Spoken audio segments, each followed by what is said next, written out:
నమస్కారం, రేషియా టీవీ వార్తలకు స్వాగతం. నా పేరు జ్యోతిక. వార్తల్లో ముందుగా హెడ్లైన్స్. దోషులుగా ఎవరైనా శిక్షలు పడాల్సిందే. అసెంబ్లీలో ఉప ముఖ్యమంత్రి పవన్ కళ్యాణ్.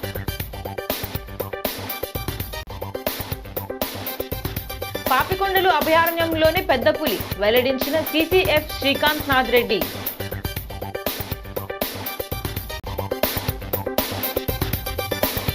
మృతుల కుటుంబాలకు పరిహారం పంపిణీ, వైద్య సేవలకు లెటర్ ఆఫ్ క్రెడిట్ జారీ.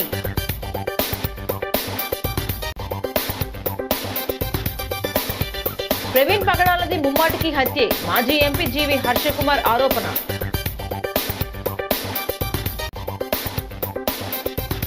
వైసీపీ పోరాటంతోనే ప్రభుత్వం దిగొచ్చింది.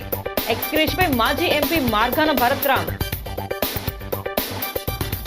ఇక డీటెయిల్స్ చూస్తే, గత వైసీపీ ప్రభుత్వ హయాంలో తిరుమల లడ్డు ప్రసాదానికి కల్తీ నెయ్యి వాడాలని అన్ని నివేదికల్లో తేలినా అందుకు బాధ్యులను గత ప్రభుత్వ ముఖ్యుడు ఎందుకు వెనకేసుకొస్తున్నారో అర్థం కావట్లేదని ఉప ముఖ్యమంత్రి పవన్ కళ్యాణ్ అన్నారు. భగవంతుడి సొమ్ముతో ఆడుకున్నా ఆ సొమ్ము దోచుకున్నా వారి తరాలు కూడా లేచిపోతాయని జాగ్రత్తగా ఉండాలని హెచ్చరించారు. ఇప్పటికైనా కల్తీని ఒప్పుకోవాలని, అలా కాకుండా ఢిల్లీ వెళ్లి ఒక కోర్టులో కేసులు వేసే కొద్దీ మీ పాపం పెరిగి నాశనం త్వరగా వస్తుంది తప్ప తగ్గదని వ్యాఖ్యానించారు. శాసనసభలో కల్తీ నెయ్యిపై లఘు చర్చలో పవన్ కళ్యాణ్ మాట్లాడారు. గత ప్రభుత్వ హయాంలో టీటీడీలో 68 లక్షలు కేజీల కల్తీ నెయ్యి వాడారు. అందులో పందికొవ్వు ఉందని ఎన్డీడీబీ నివేదికలో వచ్చింది. సిబిఐ సిట్ కూడా రసాయనాలు, పామాయిల్తో నెయ్యి లేకుండా నెయ్యి తయారు చేశారని పేర్కొంది. అలాంటప్పుడు ఆ ముఖ్య నేత నాకు సంబంధం లేదు, టీటీడీ బోర్డు అంతా చేసింది, దానిపై కమిటీ వేసి నిష్పాక్షికంగా విచారణ జరిపి శిక్ష పడేలా చెయ్యండి అని సింపుల్ గా తేల్చేయవచ్చు. కానీ సిట్ నివేదిక వచ్చాక కూడా కల్తీ లేదంటున్నారని మండిపడ్డారు. దీనికి నాటి టీటీడీ పాలక మండలితో పాటు గత ప్రభుత్వాన్ని నడిపించిన వ్యక్తి కూడా బాధ్యత తీసుకోవాలని పేర్కొన్నారు. దోషులుగా ఎవరున్నా శిక్ష పడాల్సిందేనని స్పష్టం చేశారు.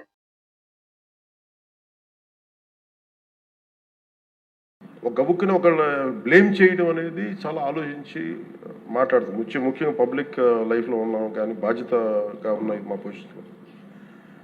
అలాంటిది అసలు ఈ నెయ్యిలో కల్తీ జరగలేదు ఇవన్నీ వాళ్ళు మాట్లాడుతుంటే దాని మీద చాలా కంప్లీట్ వివరణ ఇవ్వాల్సిన అవసరం ఉంది అనిపించింది అధ్యక్ష.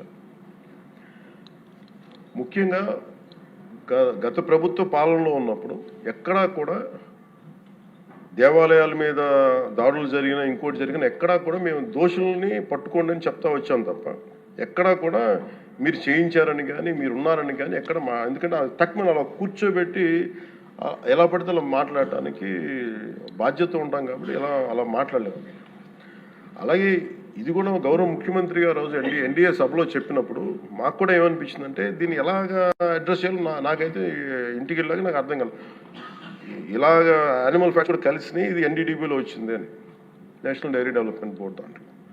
సో ఇవన్నీ కూర్చోబెట్టి మాట్లాడుతున్నప్పుడు నేను తర్వాత మార్నింగ్ నేను ట్వీట్ చేశాను అధ్యక్ష. దాని మీద ఎందుకు ట్వీట్ చేయాల్సి వచ్చిందంటే వరుసగా నన్ను ట్యాగ్ చేస్తే చాలా మెసేజ్లు వస్తూ ఉన్నాయంట. నా ఆఫీస్ నుంచి అన్ని పంపించేటప్పటికి నేను చూసాను ఏం జరిగిందంటే మీరు ఎవరు మాట్లాడరేంటి, ఇలాంటి రిపోర్ట్ ఉన్నప్పుడు కూడా మీరు ఎవరు మాట్లాడరు ఏంటంటే, అప్పుడు నా ఉద్దేశం ఏముందంటే ఇది ఈ దేవాలయాలు జరిగే ఇలాంటివన్నీ ఇవన్నీ కూర్చోబెట్టి దీనికి ఒక రక్షణ ఒక సనాతన ధర్మ రక్షణ బోర్డు లాంటి ఉంటే బాగుంటుంది.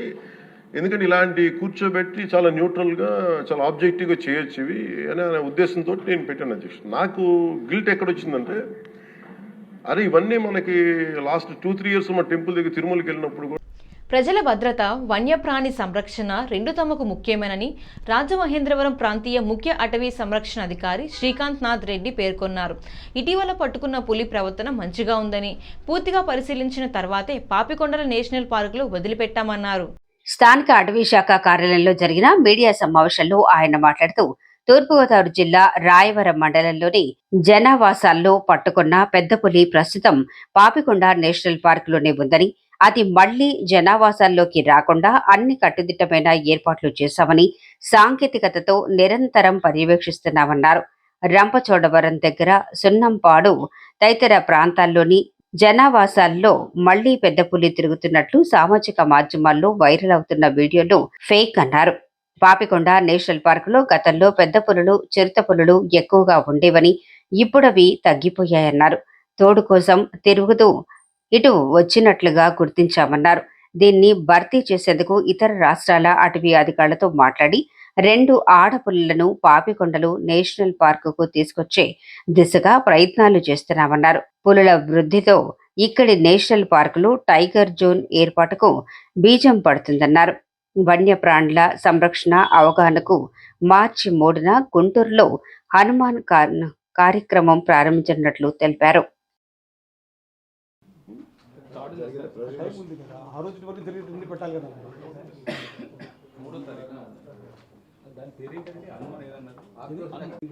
మన పాపికొండలు నేషనల్ పార్క్లో రిలీజ్ చేయడం జరిగింది 14వ తేదీ ఉదయము. సో ఆ రోజు నుంచి కూడాను ఆ టైగర్ని శాటిలైట్స్ ద్వారా very high frequency radio collar ద్వారా మానిటర్ చేయడం జరుగుతూ ఉంది. ఈ రోజు వరకు కూడాను టైగర్ చాలా చక్కగా తనకు తను ప్రే చేసుకుంటూ చుట్టుపక్కల ఏరియానంతా కూడా ఎక్స్ప్లోర్ చేస్తూ ఉంది. ఆ సందర్భంలో దీన్ని ఎక్స్ప్లోరర్ అనే పేరు కూడా పెట్టుకున్నాము. ఈ టైగర్ యొక్క మూమెంట్, ప్రతి మూమెంట్ని కూడాను వాచ్ చేసే విధంగా ఏర్పాట్లు చేయడం జరిగింది. అదేవిధంగా అది అక్కడ నేషనల్ పార్క్ ఏరియాలోనే ఎక్కువగా ఉండేటట్లుగా జనావాసాల్లోకి రాకుండా ఉండేందుకు చేయవలసినటువంటి ఏర్పాట్లన్నీ కూడా చేయడం జరుగుతూ ఉంది. అయితే ఈ మధ్యకాలంలో కొంత సోషల్ మీడియాలో కొన్ని వీడియోస్ వైరల్ అవుతున్నాయి.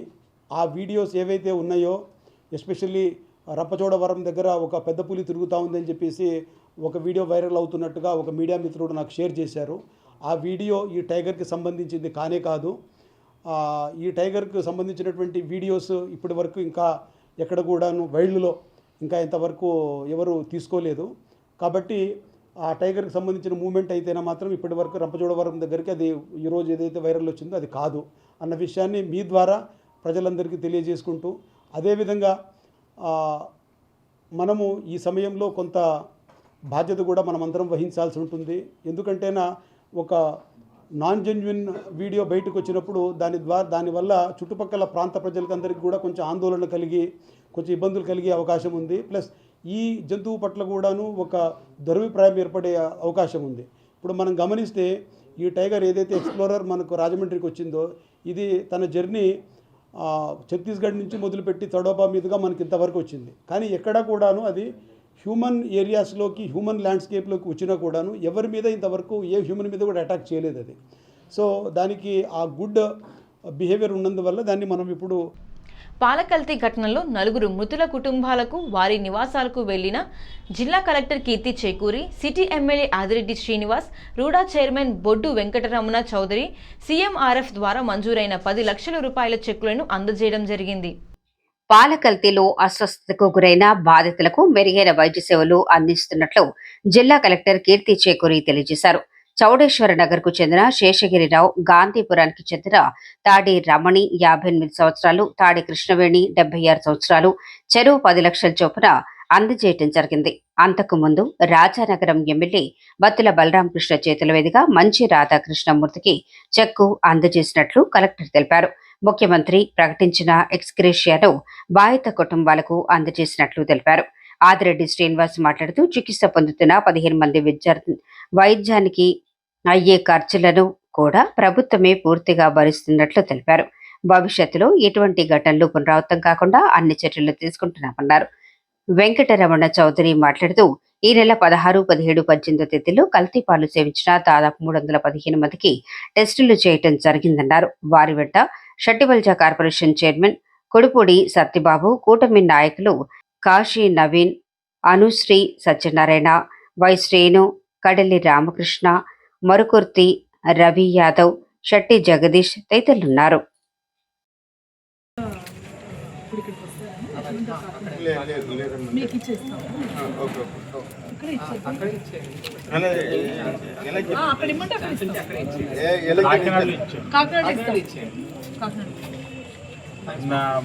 పేషెంట్స్ అండి.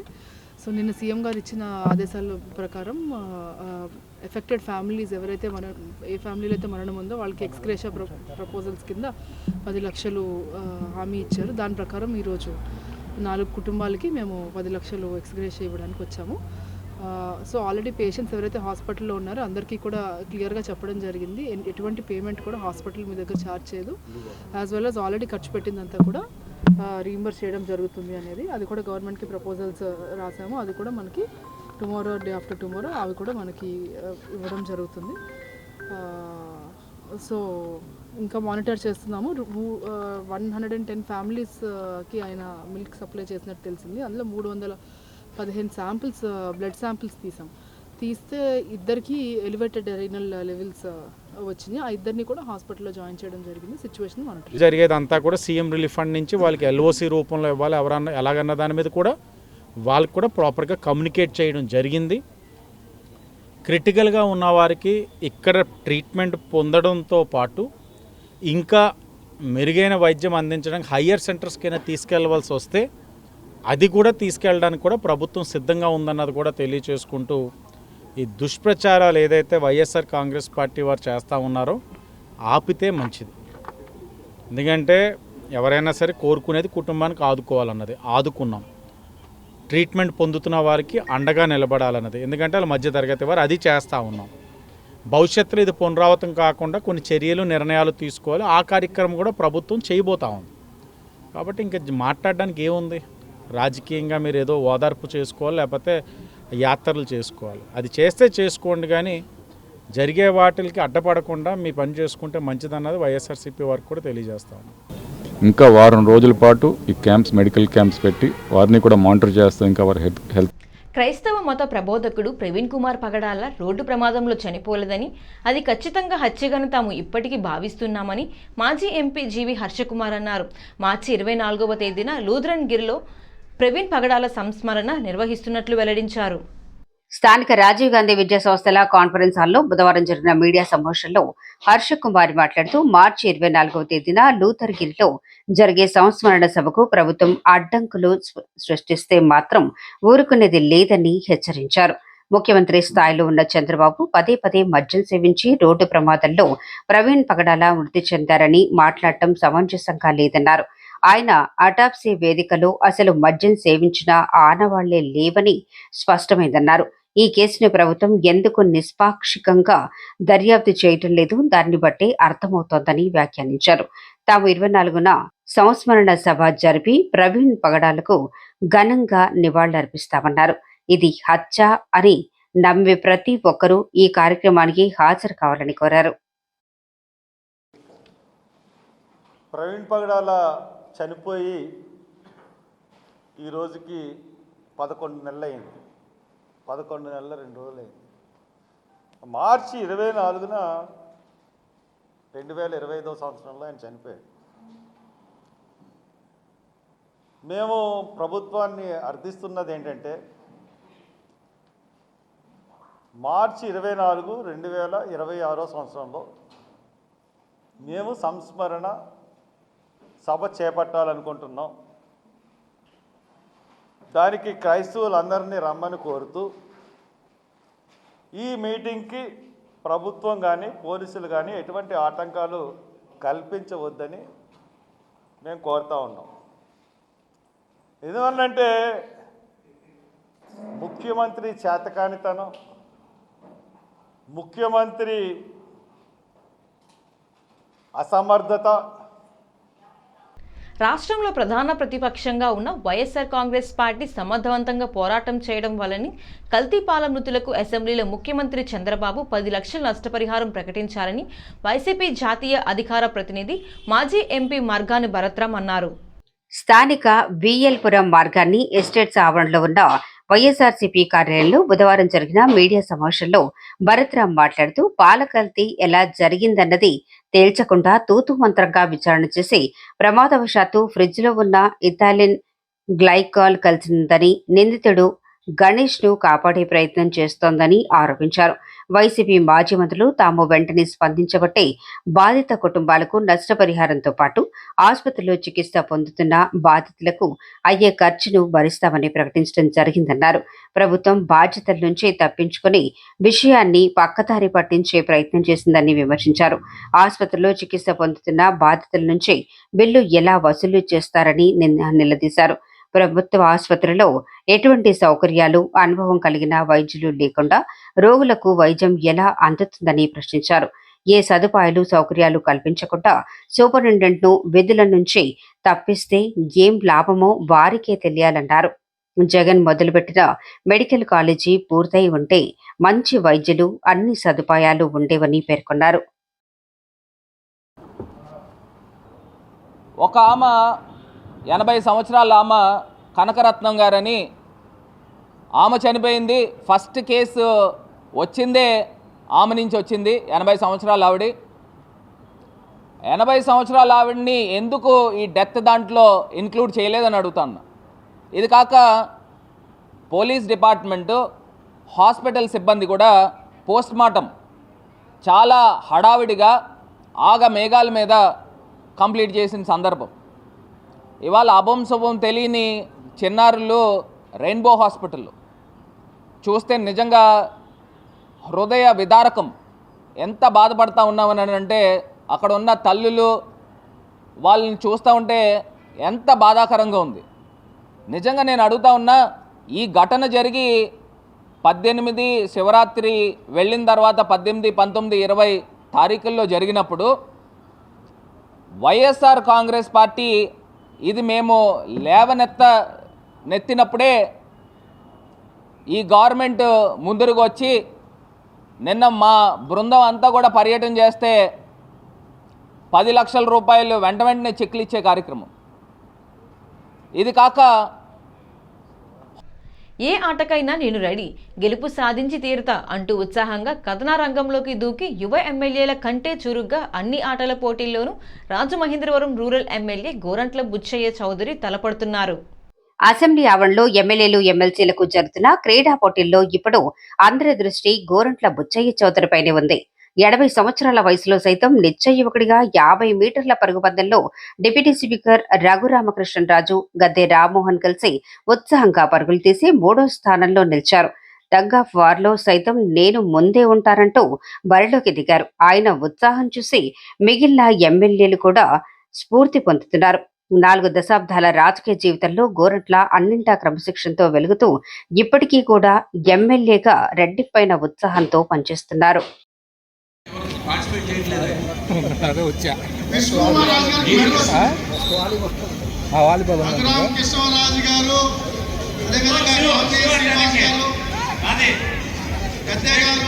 చౌదరి గారు, చల్వాడ్ గారు రెడీగా ఉన్నారు.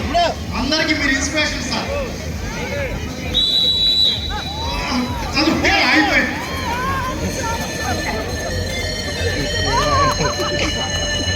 ఓకే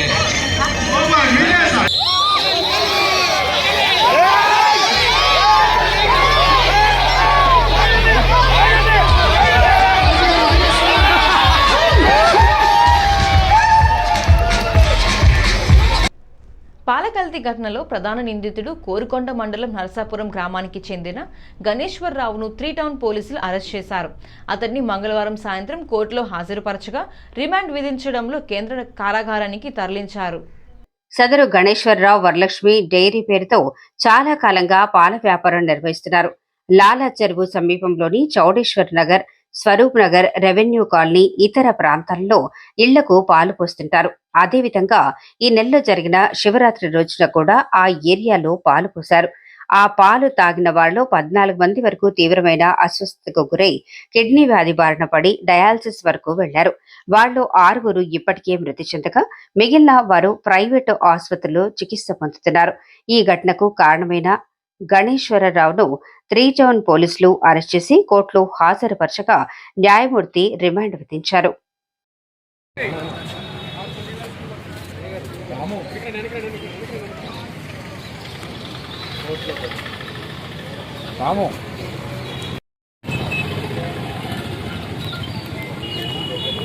గేట్ లోపలికి వెళ్ళకండి, వెళ్ళకండి, గేట్ లోపలికి వెళ్ళకండి.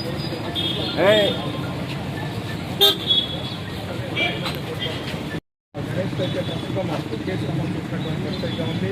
ఆ కేసు సెక్షన్స్ కూడా ఆర్డర్ చేసిన తర్వాత మనం ప్రత్యేకంగా అంగన్వాడీల్లో పనిచేస్తున్న వర్కర్లు హెల్పర్ల సమస్యలను పరిష్కారంపై కూటమి ప్రభుత్వం నిర్లక్ష్యం వీడి అసెంబ్లీలో చర్చించి నిధుల విడుదల చేయకపోతే మార్చి 2వ తేదీన విజయవాడలో మహాధర్నా నిర్వహించడం ఖాయమని సిఐటియు జిల్లా ఉపాధ్యక్షుడు టి అరుణ్ వెల్లడించారు. అంగన్వాడీల సమస్యల పరిష్కారానికి చేపట్టిన ఆందోళనలో భాగంగా రాజమహేంద్రవరం సబ్ కలెక్టరేట్ వద్ద బుధవారం నుంచి రిలే నిరాహార దీక్షలు ప్రారంభించారు.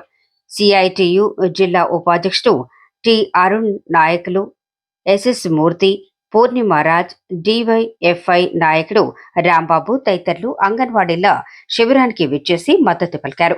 అంగన్వాడీల నాయకురాళ్లు మాణిక్యాంబ, అన్నపూర్ణ, మార్తా మాట్లాడుతూ కనీసం వేతనం 26,000 ఇవ్వాలని, గ్రాట్యుటీ అమలు చేయాలని, 164 సూపర్వైజర్ పోస్టులు వెంటనే భర్తీ చేయాలని డిమాండ్ చేశారు. గత ప్రభుత్వ హయాంలో చేసిన సమ్మెకాలంలో ఇచ్చిన హామీలను తక్షణం అమలు చేయాలన్నారు. అరుణ్ మాట్లాడుతూ ఇటీవల ప్రవేశపెట్టిన కేంద్ర రాష్ట్ర బడ్జెట్లో మహిళా శిశు సంక్షేమ శాఖకు నిధులు కేటాయింపులో నిర్లక్ష్యంగా వ్యవహరించారన్నారు. అంగన్వాడీల సమస్యలపై అసెంబ్లీలో చర్చించి పరిష్కరించాలని డిమాండ్ చేశారు. ఐడీసీఎస్ ను నిర్వీర్యం చేసే ప్రయత్నాలను మానుకోవాలని హెచ్చరించారు.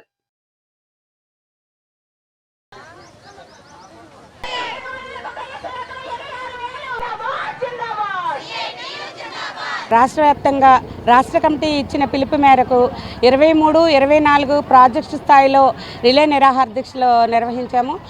ఈ రోజు నుంచి జిల్లా స్థాయిలో జిల్లా సెంటర్లో మొత్తం 7 మన జిల్లాలో ఉన్న 7 ప్రాజెక్టుల అంగన్వాడీ వర్కర్స్ హెల్పర్స్ కూడా ఈ రోజు నుంచి 3 రోజులు ఇక్కడ రిలే నిరాహార దీక్ష నిర్వహిస్తాము. ఎందుకంటే బడ్జెట్ సమావేశాల్లో మాకు ఐసిడిఎస్కి నిధులు చాలా తక్కువ కేటాయించారు. నిధులు పెంచకుండా యథావిధిగా పాత నిధులే ఇచ్చారు. మాకు శాలరీ ఎక్కడ వేతనం ప్రసక్తే లేదు. ఆ ఒక్కటే అడగంటున్నారు. దానికోసం కేవలం వేతనం పెరగాలని మే నెలంతా వేసవికాల సెలవులు, పెద్ద స్కూల్ బోర్డు స్కూల్ పిల్లలకు సెలవులు ఉంటున్నాయి. అంగన్వాడీ కేంద్రాలు నిర్వహించడం జరుగుతుంది. కాబట్టి మే నెలంతా వేసవికాలం సెలవులు ఇవ్వాలని ఈ 3 రోజులు కూడా ఇక్కడే గ్రాడ్యుటీ అమలు చేయాలి. గ్రాడ్యుటీ జీవో చట్టం ప్రకారం గ్రాడ్యుటీ జీవో అమలు చేయాలి. ఫిబ్రవరి 23, 24ని ప్రాజెక్టు స్థాయిలో మేము రిలే నిరాహార దీక్షలు చేపట్టాము. 25, 26, 27 జిల్లా కేంద్రంలో రిలే నిరాహార దీక్షలు చేపడుతున్నాము. అలాగే మార్చి 2వ తారీఖున చలో విజయవాడకు పిలిపించాం. ఈ లోపల ప్రభుత్వం దిగి వచ్చి మా డిమాండ్స్ అన్నీ కూడా నెరవేర్చాలి. లేని పక్షంలో ఈ యొక్క పోరాటాన్ని ఉధృతం చేస్తాం. 164 సూపర్వైజర్ పోస్టులు పెండింగ్లో ఉన్నాయి. ఒక్కో మండలానికి ఒక్కో సూపర్వైజరే పనిచేస్తుంది. అలాంటప్పుడు ఒక మండలంలో 3 సెక్టార్లు ఉంటున్నాయి. ఆ 3 సెక్టార్లకు ఒక సూపర్వైజర్ ఎంతకాలం పనిచేస్తుంది? కాబట్టి మాకు 164. ప్రజల ఆరోగ్యం, ప్రాణాల విషయంలో ఎవరైనా తప్పులు చేస్తే చూస్తూ ఊరుకోము, ఉపేక్షించబోమని రాజమహేంద్రవరం సిటీ ఎమ్మెల్యే ఆదిరెడ్డి శ్రీనివాస్ అన్నారు. రాజమహేంద్రవరం జిల్లా ప్రభుత్వ ఆసుపత్రిని కూటమి నాయకులతో కలిసి ఎమ్మెల్యే పరిశీలించారు. ఈ సందర్భంగా ఆయన మీడియాతో మాట్లాడుతూ 2 రోజులుగా నగరంలో పాల కల్తీ వ్యవహారంపై ప్రభుత్వం తీసుకున్న చర్యలను ఆయన వివరించారు. 300కు పైగా శాంపిల్స్ తీసుకుని ఎవరు ఈ పాల కల్తీకి గురయ్యారో గుర్తించడం జరిగిందన్నారు. ప్రతిరోజు ప్రభావిత ప్రాంతాల్లో వైద్య ఆరోగ్య శాఖ ద్వారా ప్రత్యేక శిబిరాలను నిర్వహించి నిపుణుల పర్యవేక్షణలో శాంపిల్స్ తీసుకుని పరీక్షిస్తున్నామన్నారు. రెయిన్బో ఆసుపత్రిలో చికిత్స పొందుతున్న 3 పిల్లల పరిస్థితి మెరుగుపడిందన్నారు. వైద్యపరంగా ఎక్కడా వెనక్కు తగ్గదని ముఖ్యమంత్రి నారా చంద్రబాబు ఆదేశాలు జారీ చేశారని తెలిపారు. డెల్టా ఆసుపత్రిలో ఒకరు ఇంకా వెంటిలేటర్ పై ఉన్నారని, కిమ్స్ లో 8 మందిలో 4 ఆరోగ్య పరిస్థితి మెరుగుపడిందన్నారు. చికిత్స పొందుతున్న వారికి మెరుగైన వైద్య సదుపాయాలు అందించేందుకు హైదరాబాద్ కిమ్స్ హాస్పిటల్ నుండి ఎక్విప్మెంట్ తీసుకువచ్చారన్నారు. మృతుల కుటుంబాలకు 10 లక్షల చొప్పున నష్టపరిహారాన్ని నిన్ననే అందించామన్నారు. అటెండర్స్ దగ్గర తీసుకొని దాన్ని రీఎంబర్స్ ఏ విధంగా చేయాలన్న దాని మీద జిల్లా కలెక్టర్ గారు చేయాల్సిన వర్క్. అలాగే ఫర్దర్గా కూడా ప్రైవేట్ హాస్పిటల్ వాళ్ళు చేస్తున్న ట్రీట్మెంట్ కూడా ఎల్ఓసిస్ ఇచ్చేయడం జరిగింది. అంటే ట్రీట్మెంట్ పొందుతున్న వారు ఏ ఒక్క రూపాయి కూడా ఖర్చు పెట్టాల్సిన అవసరం లేదు. ప్రభుత్వమే సంపూర్ణమైన బాధ్యత తీసుకుంటూ గతంలో ఖర్చు పెట్టింది కూడా వాళ్ళకి రీఎంబర్స్ చేసే బాధ్యత ప్రభుత్వం తీసుకుంది. అన్ని విధాలుగా కృషి చేస్తున్నాం. కారణమైన వ్యక్తిని కూడా నిన్న రాత్రి రిమాండ్కి పంపించడం జరిగింది రాజమండ్రి సెంట్రల్ జైలుకి. అలాగే భవిష్యత్తులో కూడా పునరావృతం కాకుండా టెస్టింగ్ ల్యాబొరేటరీస్ మిల్క్ పరంగా ఏం పెట్టాలన్న దాని మీద కూడా ప్రభుత్వం అధ్యయనం చేస్తూ ఉంది. నిర్ణయాలు కూడా తీసుకుంటారని కూడా తెలియచేస్తూ అన్ని విధాలుగా ప్రతి నిమిషం కూడా నేను కూడా అసెంబ్లీ సెషన్స్కి వెళ్ళడం మానేశాను. నిన్న వెళ్ళలేదు, ఈరోజు వెళ్ళలేదు, రేపు కూడా వెళ్ళబోము. ఎందుకంటే అక్కడి నుంచి స్పష్టమైన ఆదేశాలు ఉన్నాయి. ఇక్కడ ఏం జరుగుతుందన్నది ప్రతి 1 అవర్కి కూడా సమీక్షించుకోవాలి, అప్డేట్ చేయాలన్నది వాళ్ళ తాలూకు ఆలోచనకు అనుగుణంగా నేను కానీ నా కూటమి నాయకులందరం కూడా అదే పని మీద ఉన్నాం. పబ్లిసిటీకి దూరంగా వాళ్ళ కుటుంబానికి అండగా నిలబడే విధంగా మెరుగైన వైద్యం అందించే విధంగా తగు జాగ్రత్తలు అన్నీ కూడా కూటమి ప్రభుత్వం తీసుకుంటుందని మీడియా ద్వారా ప్రజలకు తెలియజేస్తా ఉన్నాం. ఇటీవల విడుదలై ప్రేక్షకుల ఆదరణ పొందిన కోట్ చిత్రం ఫేమ్ శ్రీదేవి అప్పాల బుధవారం రాజమహేంద్రవరంలో సందడి చేశారు. స్థానిక జెండా పంజా రోడ్లో ఉన్న భీ న్యూస్ షోరూంలో V70 లైట్ నూతన సెల్ ఫోన్లు ఆవిష్కరించారు. ఈ కార్యక్రమానికి విచ్చేసిన శ్రీదేవికి అభిమానులు భీ న్యూస్ షోరూం ప్రతినిధులు ఘనంగా స్వాగతం పలికారు. ఈ సందర్భంగా ఆమె మాట్లాడుతూ కాకినాడకు చెందిన తనకు కోర్టు చిత్రంలో నటించడం ద్వారా మంచి పేరు వచ్చిందన్నారు. ఈ చిత్రం మంచి ప్రేక్షకాదరణ పొందడంతో సినిమా అవకాశాలు వస్తున్నాయని హర్షం వ్యక్తం చేశారు. తాను నటించిన బ్యాండ్ మేళం చిత్రం త్వరలో విడుదల కాబోతోందని, ఆద్యంతం ఉత్సాహంగా సాగే ఈ చిత్రం ప్రేక్షకులను కామెడీ ద్వారా కథాపరంగా కన్నీళ్లు పెట్టిస్తుందన్నారు. రాజమండ్రి నగరంలో గోదావరి, దేవీ చౌక్ అంటే బాగా ఇష్టమని, రోజ్ మిల్క్ కూడా బాగా ఇష్టపడతారని తెలిపారు. రాజమండ్రిలో మొదటి కార్యక్రమంగా బీ న్యూస్ షోరూంకు విచ్చేయడం ఆనందంగా ఉందన్నారు. కార్యక్రమంలో MD YT Balaji, CEO Sai Nikhilesh, ED Sai Nitish, AP Telangana sales head Ravikumar, RM Kishore తదితరులు పాల్గొన్నారు. అభిమానులు ఆమెతో సెల్ఫీలు దిగేందుకు, ఫోటోలు తీయించుకునేందుకు పోటీ పడ్డారు.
హాయ్ అందరికీ. సో ఈరోజు నేను Vivo P70 elite and V70 elite 5G launch చేయడానికి వచ్చాను. అండ్ చాలా చాలా బాగుంది ఫోన్.